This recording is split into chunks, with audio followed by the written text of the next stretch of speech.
Many are asking how an app that appears to be little more than an unconventional cab service got an $18 billion valuation. Here with more details on the Uber story is Sam Chester, analyst at Clarity Capital. Sam, thanks for being here. It's a pleasure.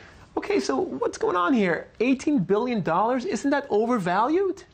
I think there's different ways of looking at it. Most objective assessments of Uber, looking at the revenue stream and other factors, have valued the company around $6 billion, which means the company, as valued today, over 300% overvalued.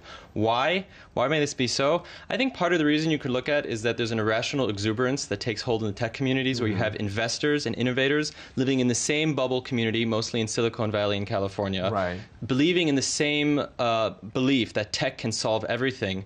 And as a result, as we saw in the high-tech bubble in the late 90s, that irrational exuberance can lead to bubbles and overvaluation. Looking more recently, I mean, like we've seen over the past year, all these different apps, all these different companies basically going for IPOs and just being what a lot of people think is overvalued tremendously. I mean, just a couple of billion here, a couple of billion there, you know, it's unbelievable. I agree, though. I think there is another side of the story, which is based in this idea of a disruptive technology. Essentially, Uber, like some of these other apps that you mentioned, is seen as upending the way that we've done business until now.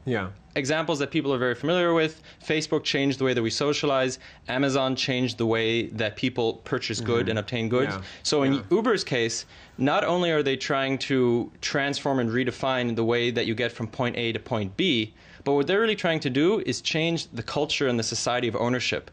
So that instead of living in an ownership society, we live in a society of sharing. So instead of buying things, we're renting things. And that concept is seen as so disruptive that it could introduce into business interactions in our daily life, similar to Facebook, similar to Amazon, and that potentially is a $20 billion idea. I do have to interject here. I mean, I very much like your assessment there, but at the same time, okay, you know, you look at Amazon. I mean, you just said Amazon and Facebook in the same sentence, which in and of itself really kind of bothers me, because Amazon is a company we've seen since the mid-90s. You know, they've actually given a very clear product and service, which has changed over time, but, you know, we have history proving that Amazon made sense. We don't necessarily know what's going to happen with Facebook, and we certainly don't know what's going to happen with Uber, right? For sure. There's no question that a big part of this recent valuation for Uber is based upon what could become. I think to contrast it, though, with companies like Twitter, which is valued at at almost $25 billion, or at Facebook, which is obviously far more,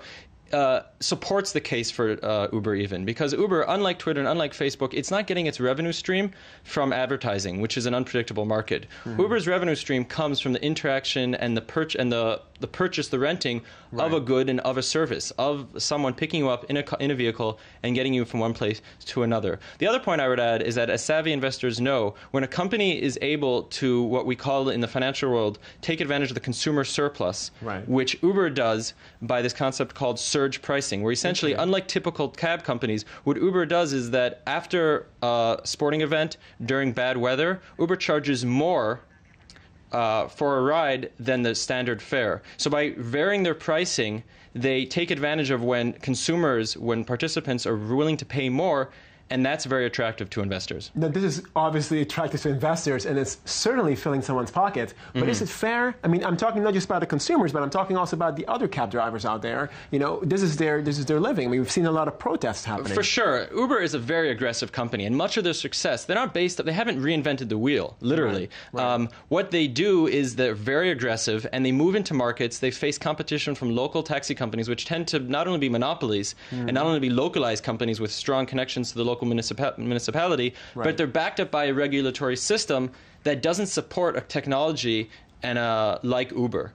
As a result, you see, as the report suggested, tremendous resentment. And what's interesting for Uber, actually, and it's been a product of its success, is that Uber has taken bad PR and transformed it into what has worked for Uber, good PR. Protests in Paris, protests in San Francisco from drivers, from passengers just upset about surge pricing, has actually led Uber to expand and to get its name out there even more to more and more and more consumers. Okay. Sam Chester from Clarity Capital, thank you very much for joining us and for giving us more on the Uber story. It's always a pleasure. Indeed.